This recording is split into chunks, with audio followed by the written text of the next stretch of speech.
length spaces. Yeah, thank you very much for having me. And of course, thanks to the organizers for this really nice event. Yeah, so my topic is generalized countless Lorentzian length spaces.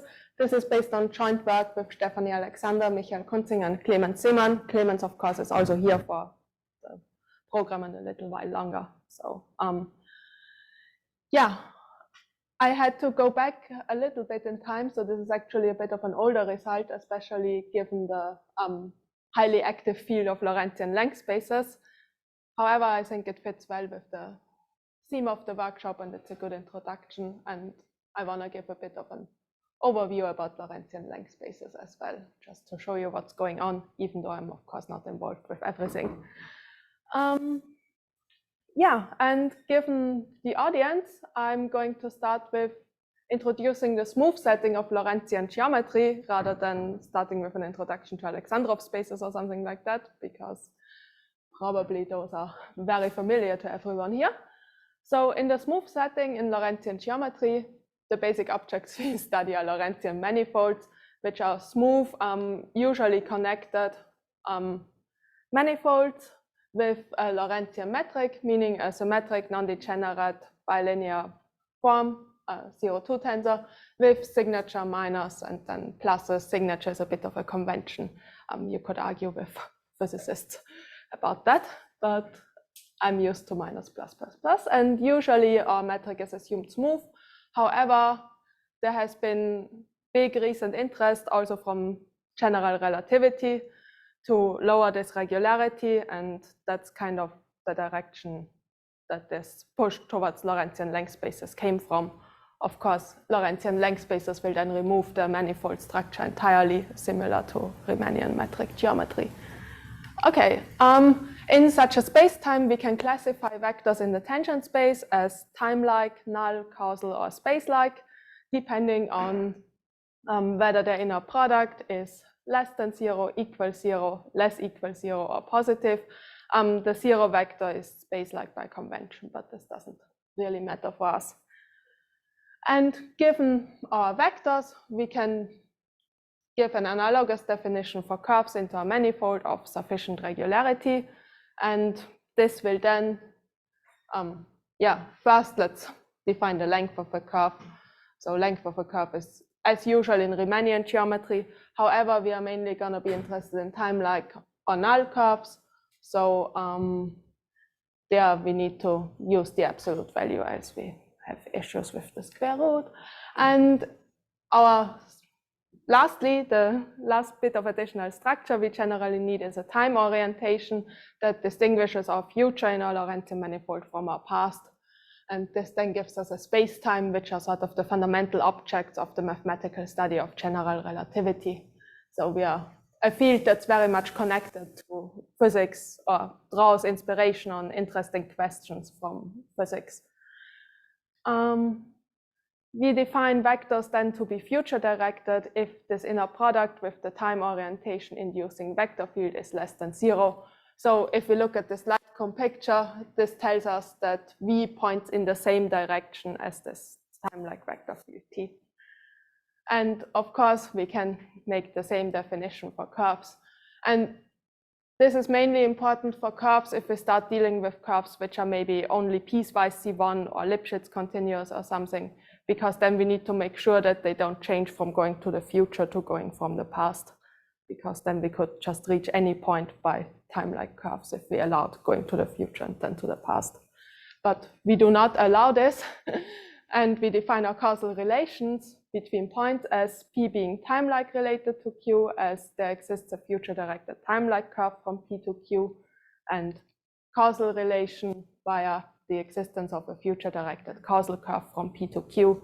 So going back to the physics picture, the timelike related points are points that can be reached by a massive observer. The causal related points are points that can be reached either by a null, by a photon essentially, or by a massive observer.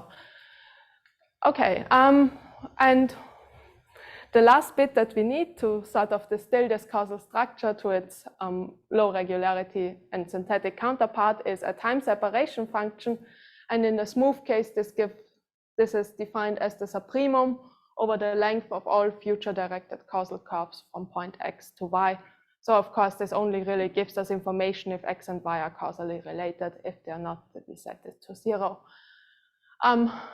For those of you coming from more of a Riemannian geometry thing, note that here we have the supremum and not the infimum, because of course, due to the signature thing, the infimum would be 0 if we just take a null curve.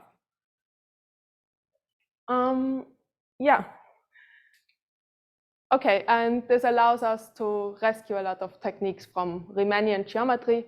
And one particular class of results that I am very interested in from a mathematical perspective myself, but that are also very important physically, are the so-called singularity theorems. They predict singularities like one thinks of as black holes or a Big Bang, although the mathematical definition is much weaker than really giving you necessarily a black hole or a Big Bang. And mathematically, these are the Lorentzian cousins of Meyer's theorem, and depending on which singularity theorem you look at, it's more like a very close analog rather than a cousin. But yeah, to give you a bit of a general structure, and why am I talking about this? The main reason is that in the end, where I want to go with this talk is giving you a singularity theorem in a synthetic Lorentzian geometry setting for these generalized cones. So that's where we are going. And classical standard singularity theorems tells us if a smooth spacetime with a regular enough metric, so this is another point of current research, to just analytically lower the regularity of the metric rather than synthetically go to a length space setting, satisfies a causality condition, for example, global hyperbolicity. I'm not going to go into the definitions, but in spirit, global hyperbolicity, or one consequence of global hyperbolicity is the existence of maximizing time-like curves between any two time-like related points. So in a sense, it's similar to a length space or a Riemannian manifold being geodesic, but there's no Hopf-Rinoff, so one has to be careful. And energy, meaning curvature condition, for example, non-negative Ricci curvature for all time-like vectors. Of course, for Meyer's theorem, we would have Ricci greater equal k for some strictly positive k. That's a bit undesirable from a physical point of view because it is way too strong. So we want to make do with this non-negativity assumption. The price we have to pay is that we then need an initial or boundary condition, else we could just be in Minkowski space, which is Lorentzian analog of Euclidean space. So we need some initial or boundary condition, for example, a hypersurface with a nice mean curvature condition that gives you initial focusing. And then our conclusion would be that we have at least one incomplete time-like or null geodesic.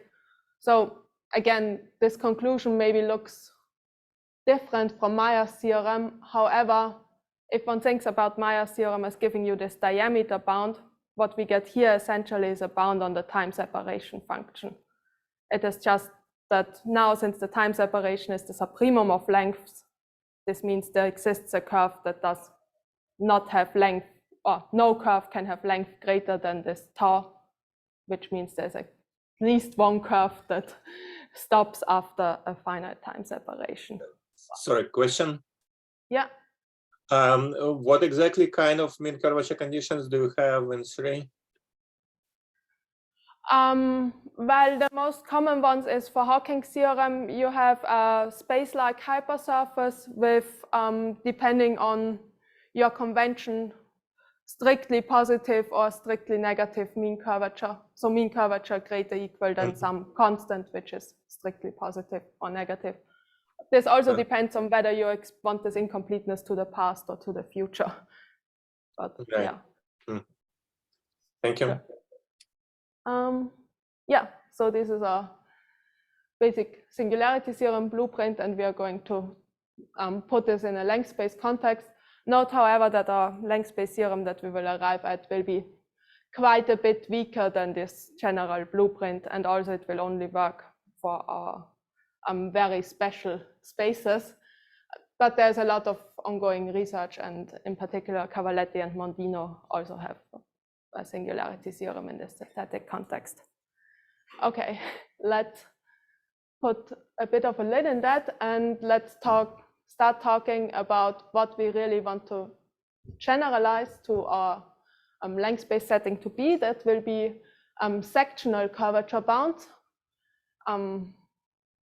And of course, in the Riemannian context, the basis for generalizing sectional curvature bounds is Toponogov's theorem, telling you that if we have sectional curvature bounds, then we have that the distances between points on a triangle in your space can be bounded by the distances of points on a model triangle in a model space of constant curvature. And we already heard about this in, I think, Diego Corro's talk on Tuesday quite a bit. The thing is, in the Lorentzian context, Toponogov's theorem is a little bit challenging because this sectional curvature greater equal k, if you naively generalize this to an indefinite signature semi-Riemannian metric, then you end up with having already constant curvature. So one has to take into account that the signature changes and the time-like directions get an additional sign. So one has to use the following a bit more annoying definition for the sectional curvature bound, namely that space-like sectional curvatures are bounded below by k, but time-like sectional curvatures are bounded above by k. So time-like sectional curvatures being sectional curvatures of time-like planes and space-like bounds of space-like planes. However, with this definition, one does have a semi-Riemannian Toponogov theorem. This was done by Alexander and Bishop. So if one has sectional curvature greater equal, or a semi-Riemannian manifold has sectional curvature greater equal k, if for all geodesic triangles that are small enough, we have that the signed distance between P and Q is bounded by the signed distance between corresponding points in the model space of constant sectional curvature. This signed distance, I didn't introduce this yet, and I'm also not going to, but if P and Q are causally related, this is essentially this time separation function, but with a minus sign. That's why it's signed. And then if they are space-like related, one has to be a bit careful with defining the distance to make sure that it has nice properties. Okay, so we do have some basis for generalizing sectional curvature bounds via triangle comparison, and that is exactly what Michael Kunzinger and Clement Seemann did in their introductory paper to Lorentzian length spaces. So let me define you first of all Lorentzian pre-length spaces. So what is the structure that we really need? So like I said, we are going away from the manifold setting. We just have a set. Well, it's not just a set, it's supposed to be a metric space with some background metric on there, just so that we have a nice topology. We need a pre-order on our set, and we need a transitive relation contained in our pre-order. And I'm going to call this causally related and time-like related in analogy, because this is exactly where it's coming from. And we have a lower semi-continuous function tau, which is, of course, our time separation function.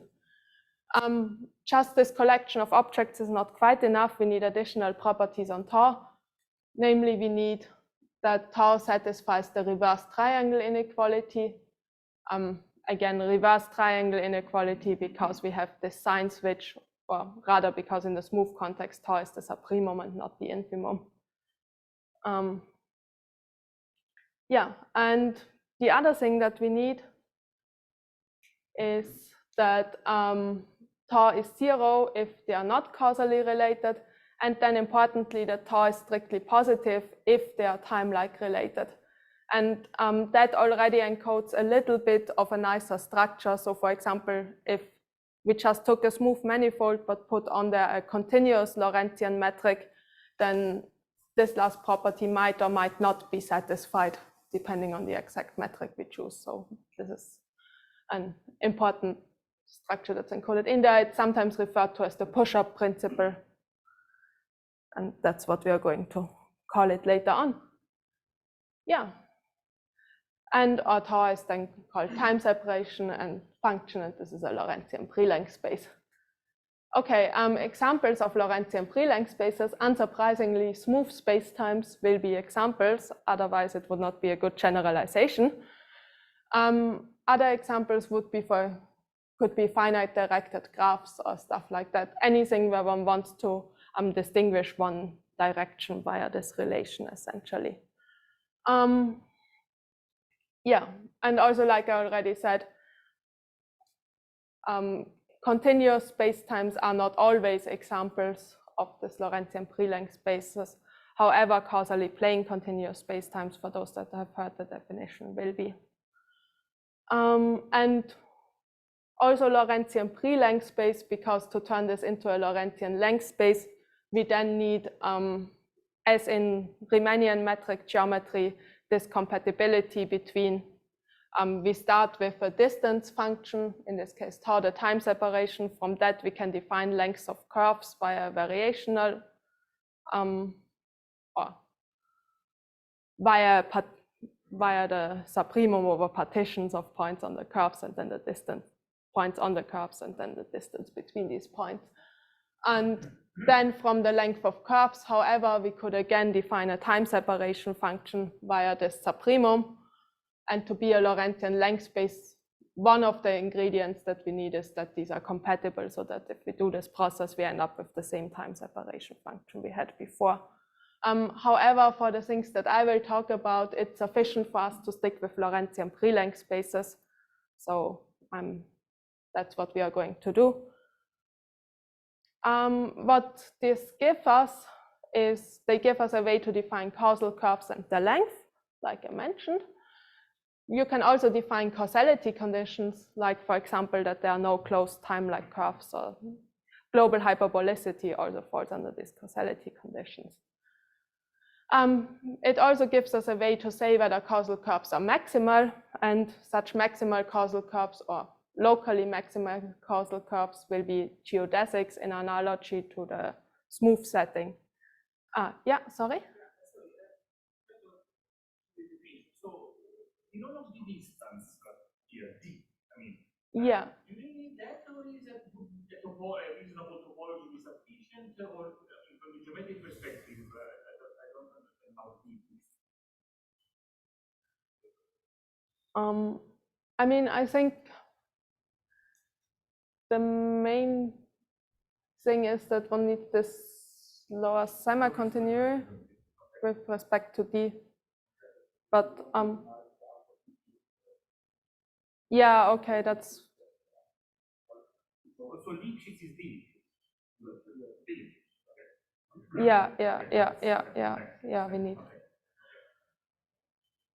Yeah, that's true. We are working with, then our causal curves will generally be Lipschitz curves with respect to d. Yeah. Yeah. When you talk about maximal, you mean maximize. Yeah, I mean maximizing. Yes, exactly. Thank you.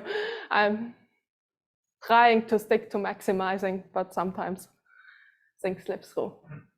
Perfect. Okay, so we have our Lorentzian pre-length space. What I now want to quickly show you is some of the ongoing research in this Lorentzian pre-length space topics, and I'm not going to talk about all of this. So one can define in analogy to the smooth setting something called a causal ladder and show several steps. This is essentially like an ranking of the various causality conditions, global hyperbolicity generally being the strongest, and then it goes all the way down to several weaker notions. Of course, time-like causal sectional curvature bounds can be defined via triangle comparison. This I'm going to do in a second. This was already done in the very beginning in the Kunzinger-Seemann paper. One can study inextendibility of spacetimes, and in the setting of Lorentzian length spaces, so one can take a smooth spacetime and see if it can be embedded into a Lorentzian length space that is strictly larger.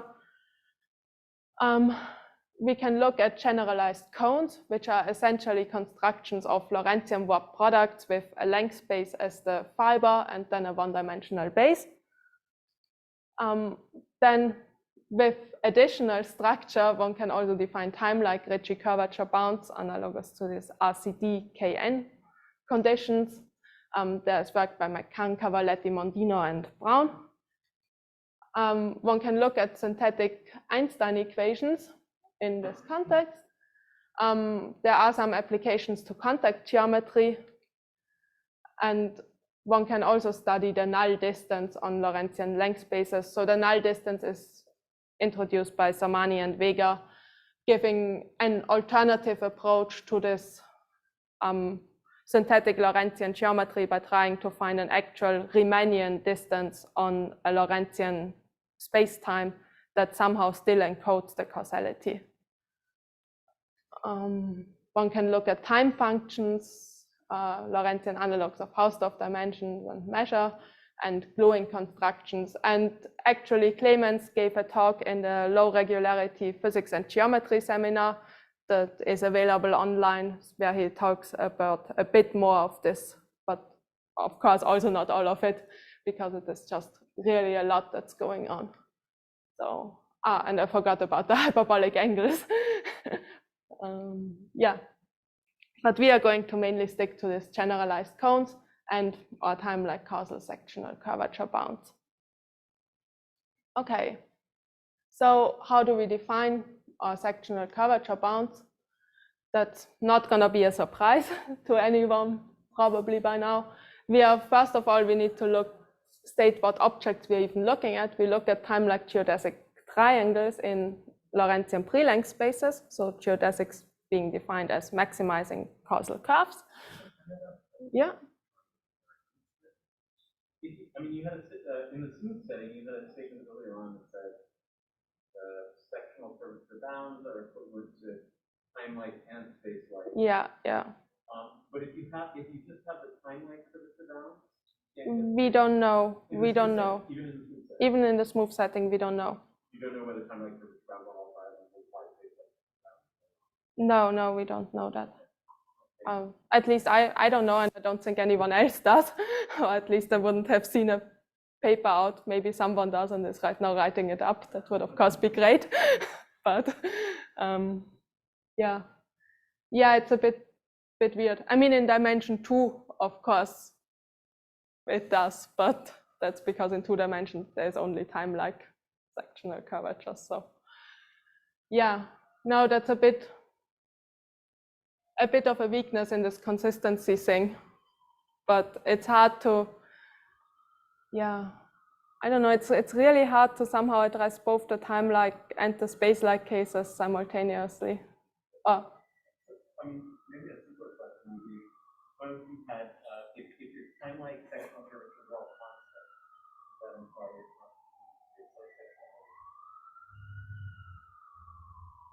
that I haven't thought about. My feeling would be no, but I don't know.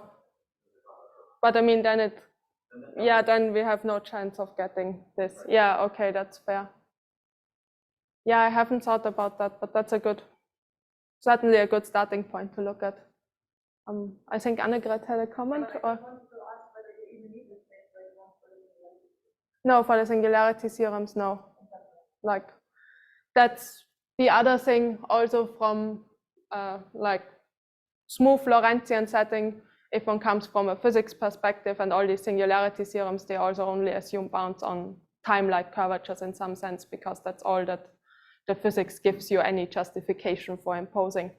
And also it's all that you need to make statements about time-like distances and time-like lengths. Okay, so we are only looking at time-like geodesic triangles, being triangles where all the points on this triangle are time-like related. We have the sides of the triangle realized by future-directed causal curves. Again, that's a bit of a low regularity peculiarity. even if these are time-like related, then the maximizing curve might not be time-like everywhere. It could have a null bit and just be time-like for a bit, then have a null bit, then be time-like again. Yeah, so we need our sites to be realized. Realized meaning that there exist future-directed causal curves with the length exactly being this time separation function. So we do need that we have really a geodesic triangle in that sense. Yeah, and also we should say, of course, we do need that these points have a finite time separation to each other. If one comes from a smooth setting, of course, one always gets this finiteness. But if one does some weird constructions by hand, in the definition, we allow tau to be infinite. Okay, and then, of course, what we want to do is we want to take this triangle, put it in a model space of constant curvature, and then compare the time separation of corresponding points to the time separation in the model space. What are model spaces? Well, they will be the Lorentzian model spaces of constant curvature, and in particular, we only always need the two-dimensional Lorentzian spaces of constant curvature, which are the Lorentzian pseudosphere, and for simplicity, one looks at the simply connected covering manifold, because then one really has the unique simply connected constant curvature space. Then two-dimensional Minkowski space, and lastly, the simply connected covering of pseudo-hyperbolic space. And for people coming from Lorentzian geometry or GR, these are de Sitter space and anti-de Sitter space respectively, at least for k equals 1 and k equals -1, otherwise they are scaled versions of those spaces. Okay, we have our model spaces, and this was also already done and known by Harris, Alexander, and Bishop, that if one has small time-like triangles, so one needs some size restriction, then we can always find a model triangle. But that's the same in the Riemannian case. If one wants to find a model triangle in the sphere, we need some restrictions on the size. Okay, and then our definition of a Lorentzian pre-length space having time-like curvature bounded below by k is if all points in X have a neighborhood such that tau restricted on this neighborhood is finite and continuous. So we do need some nice local properties of our Lorentzian length space in addition to the time-like triangle bounds. We also want that for all x, y, and u that are time-like related, there exists actually a tau distance realizing curve in u. And then lastly, for all these small time-like geodesic triangles, if we take a comparison triangle in the constant curvature space, then for any points PQ on the sides of our original triangle and P bar, Q bar corresponding points on the corresponding triangle. Corresponding points meaning they lie on the same sides as P bar lies on the same side as P and Q bar lies on the same side as Q, and they have the same distance to the corner points. Well, to the corner points of the side they are lying on. And then if tau PQ is less equal than tau bar of P bar and Q bar, we have this time-like curvature bounded above by K. Yeah, and again, we have examples for these spaces by Alexander and Bishop, namely smooth Lorentzian manifolds with sectional curvature bounds, and we already talked about this. Of course, it would be very nice if it would be sufficient for the smooth manifolds to have time-like sectional curvature bounds to give you these Lorentzian length space bounds. Okay.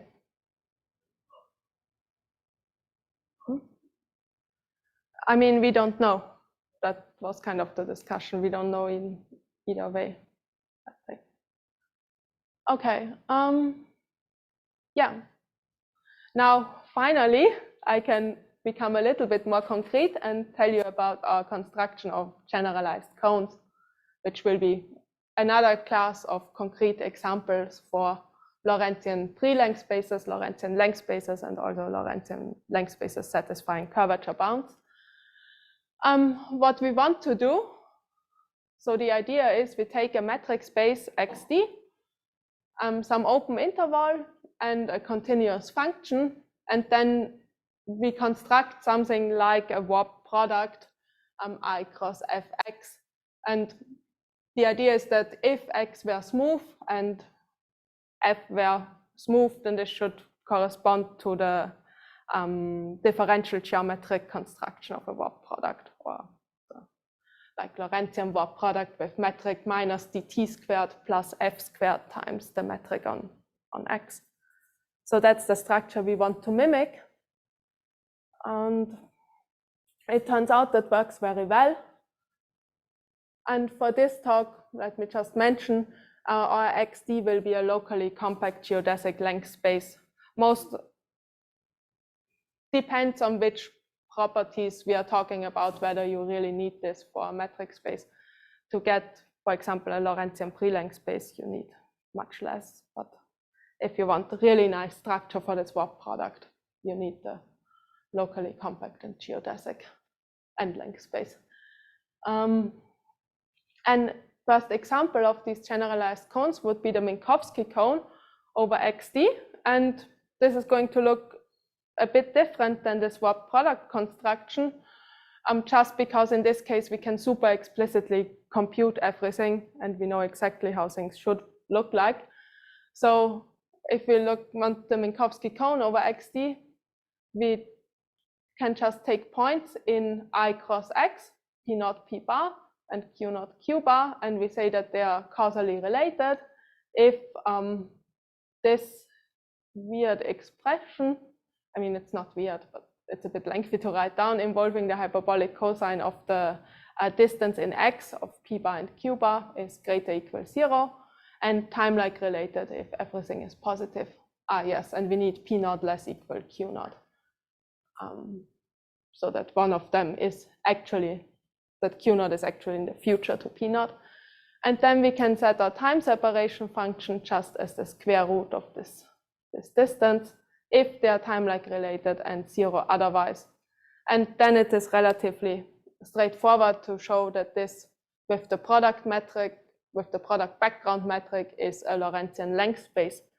And the thing is, this space is equivalent to a warp product with the f being the identity function. And in the smooth case, again, this comes from the smooth case. If we go to the smooth case, then we can explicitly compute that if we look at the smooth warp product, we get the time separation via this function. The thing that I want to point out here is that this time separation only depends on P naught, Q naught, and the distance in X between P bar and Q bar. So it does not really depend on the internal structure of X in a sense. If you take any other metric space XD and take 2 points that have the same distance in that metric space as P bar, Q bar have in X, you get the same time separation for corresponding points. This is very helpful. Yeah.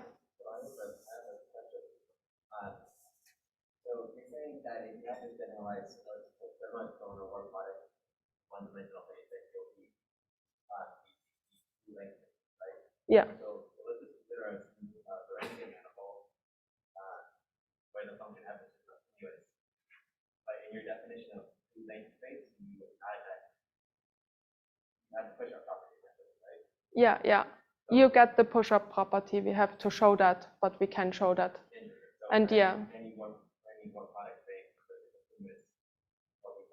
I mean, for anything that's an interval times. So if it's like an FLRW spacetime with a continuous warping function, yes, then it must satisfy the push-up principle. Kind of a consequence. Yeah.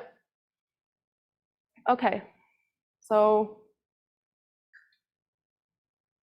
where was I? Yes, example. Okay, let's put a pin in that example just to point out. Here we get the tau very explicitly because our f is very simple. And in general, we weren't really able to get this explicit tau for general f. So we need to do the definition a bit differently. And what we are doing is we actually start by defining time-like null and causal curves, and then use these curves to define the relations and the time separation. So kind of how it is in the smooth manifold setting. Okay, so given a curve into our I cross X, so alpha goes to I, beta goes into X, absolutely continuous. Here this doesn't matter because one can show that this then has a reparametrization that is Lipschitz. So that's kind of this curve regularity that we were talking before. That one needs the background metric. Then gamma is Timelike, null, or causal if this expression is less than 0, equal 0, or less equal 0. Let me just put this here. So V beta is the metric derivative of beta, and alpha, of course, is a curve from an interval into an interval, so the derivative, the usual derivative, will exist almost everywhere if it's absolutely continuous. Yeah, and it is future past directed if alpha dot is positive or negative. And all of these, of course, I forgot to say this, are only supposed to hold almost everywhere because they only all these expressions only exist almost everywhere. And this comes from, of course, if we again put ourselves in the smooth setting, then we can compute the smooth metric in a product of gamma dot, which will be exactly minus alpha dot squared plus f at alpha squared times the Riemannian metric of beta dot. So h beta dot. And this is then the straight generalization. And of course, then we get the length in analogy to the Riemannian setting by integrating our sort of infinitesimal length. Yeah, so this gives us a class of curves that are timelike, null, causal. And then we can define our relations and the Lorentzian time separations as in the smooth case, so what I said in the beginning. And the nice thing is this gives us, we can immediately conclude a lot of consequences for any future directed causal maximizer. One of these is that the fiber component beta must be a minimizer in the metric space XD. Otherwise, I could find a longer curve by replacing beta with the minimizer. The other thing is, of course, the converse is too weak to hold. So just beta being minimizing is not sufficient because we would need to find the right parametrization of alpha. That would generally be some ODE involving f. So not a too difficult problem, but still we don't want to do it explicitly, ideally.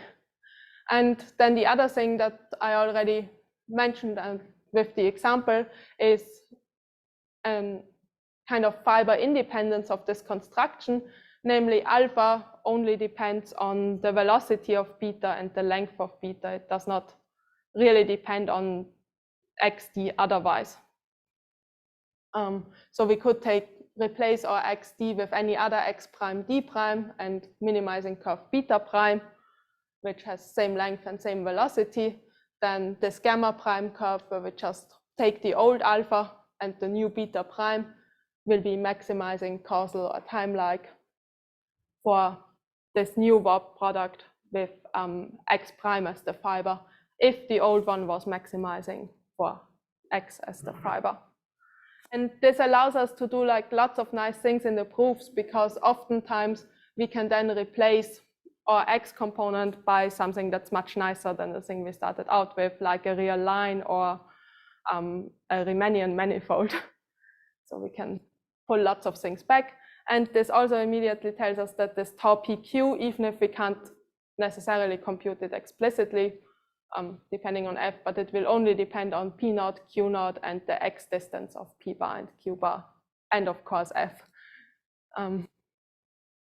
Yeah, that's that. Then the main thing that we still need, so we have all the structural ingredients. We need to show, to get a Lorentzian pre-length space, we need to show the reverse triangle inequality for the time separation. That follows immediately as in the smooth case. However, we also need this push-up principle, and that is, like Eric said, we don't know whether this holds if f is continuous So we can't just, even if we replace our X with a nicer space, we still don't know whether we have that. Or we didn't know, but we know now whether we have that or not. So the answer is yes.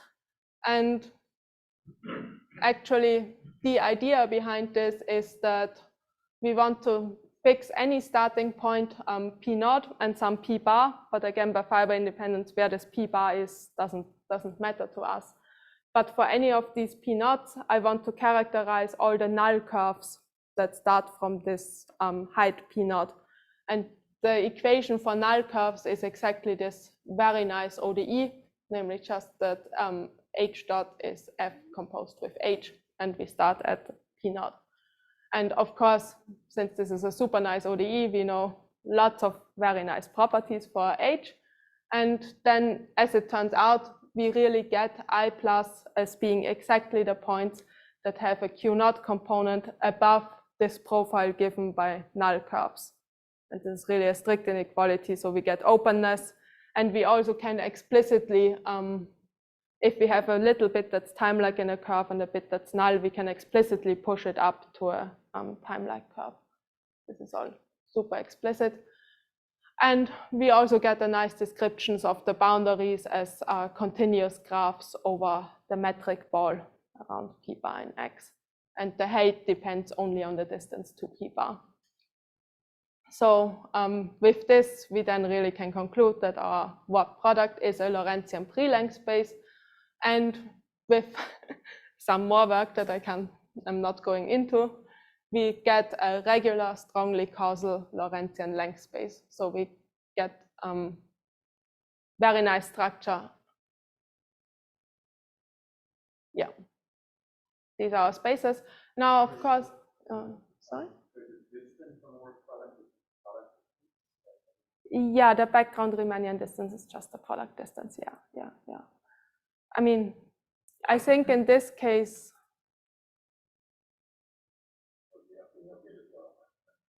yeah, no, it's just the product distance. Okay. Yeah, where was I? Okay, then sort of the next, and of course, all of this construction is also a basic sanity check whether this Lorentzian length space theory works as intended, because doing warp products should be one of the, after products, it's the most basic construction you can get. So then the other thing, of course, it is known both in the smooth setting that curvature bounds of these warp products will depend on curvature bounds on X and properties of F. And also in the Riemannian setting, it's known that if one looks at Riemannian warp metric space warp products like this, then one gets curvature bounds for the warp product from curvature bounds on X and convexity, concavity properties of F. So that was kind of the next step that we included in our paper. And so we have the following result. And this is a bit maybe convoluted because it doesn't really yet tell you anything about what properties F would have and what the relationship between K and K prime should be. But it's really based on this fiber independence notion. So if X has curvature bounded below by K, and then this traditional warp product with the constant curvature K Riemannian manifold has timelike curvature bounded below by K prime, then also our X warp product must have timelike curvature bounded below by K prime. So this really essentially just exploits this fiber independence property. Of course, the nice thing is now that this space we understand much better. In particular, and this is where we go a bit away from being as general as we would hope and as I think is possible. But in the special case where F is smooth, then of course this replacement space is a smooth Lorentzian manifold and sectional curvatures are very easily computable. And in particular, we have the following. Just as an example, if F double prime minus K prime F is less equal 0 and X has curvature bounded below by this infimum, then this warp product will have timelike curvature bounded below by K prime. And I think this, but we haven't really continued looking into this since the beginning, but I do think it should be possible to replace this sort of C2 ODE differential inequality with low regularity concavity convexity assumption on F if F is just continuous. It should be fine. And we also have a converse which tells us that, so this theorem gives the first theorem gives us, if we have curvature bounds on X and convexity concavity properties of F, then we get bounds on the warp product. We can also do the converse. If we have bounds on the warp product bounded below by K prime, and we have bounds on this comparison warp product above, this time by K prime, then X must have curvature bounded below by K. And again, the bounds for this Y prime we could translate into bounds on F. So yeah.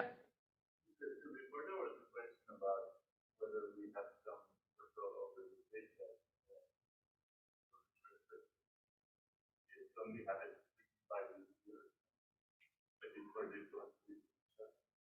Because you do also. Yeah, for this construction, yes, but this is a very, very special construction.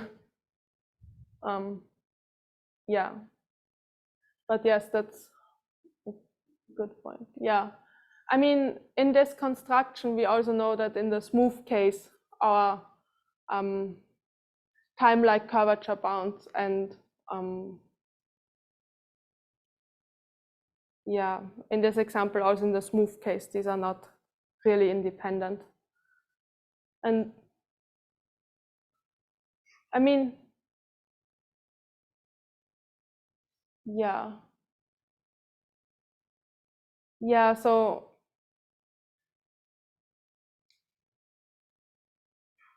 yeah, maybe one should look into, but I think this, yeah, it should be somehow an artifact of this very, very rigid structure that allows you. Although I mean, yeah, I'm a bit torn on whether I believe that the general case should be true or not, to be honest. I mean, yeah, depends on the formulation. Yeah. Okay, so these are sort of basic comparison results for the curvature bounds. What I want to show you now is our singularity theorem for these spaces. And again, it's a product of its time. It was the first synthetic singularity theorem that we can write down. It is, of course, way less general than, for example, in a sense, it's more general because it's synthetic, but apart from that, it's way less general than the smooth Lorentzian theorems because we need sectional curvature bounds, we need the specific structure and everything. But we can ask the question and answer the question, when does such a generalized cone have incomplete timelike geodesics, meaning inextendable timelike geodesics of finite length? And it's easily to see that this is certainly true if our interval that we look at is not minus infinity, infinity, because then we just keep the fiber component constant. So really what we need is properties of F, and we want to infer properties of F from timelike curvature bounds.